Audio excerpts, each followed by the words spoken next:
యువతిని ఏదైతుందో చైర్పర్సన్ కూతురు పెట్టే విధంగా చట్టాన్ని మార్పు చేసినా చెప్పంటున్నా.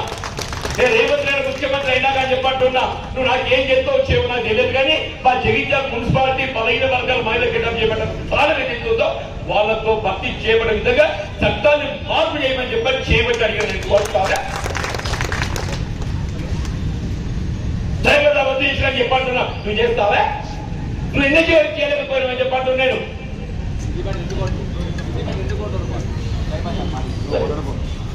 ఇంత గొప్ప చెప్పుడు సిరిసిల్ల కేటీఆర్ నా మున్సిపాలిటీ ఏం చేసేవాడిని మున్సిపాలిటీగా ఇదే వేదికని ఛాలెంజ్ ఇస్తున్నా.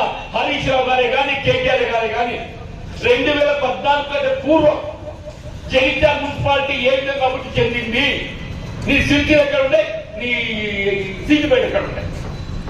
తెలంగాణ వచ్చినాక మామ అల్లుడు కూడా మీరు ఏం చేసుకున్నా తెలియదు, కానీ 14 కంటే పూర్వం పోల్చుకున్నామా. నేను సిద్ధి పెట్టుకోవాలని సిద్ధం, సిద్ధం సిద్ధమని చెప్పండి. పట్టణాభివృద్ధి కానీ విద్యా వైద్యం కానీ ఉపాధి రంగం కానీ ఏ రకమే కానీ చెప్పంటున్నారు. సిద్దిపేటే కానీ సిరిసిల్లే కానీ 2014 కంటే పూర్వం అభివృద్ధి అనేది జగిత్యాల తెలంగాణ ఒక సిద్దిపేట కాదయా, ఉమ్మడి రాష్ట్రంలో పులివెందులతో సహా చెప్పడం పని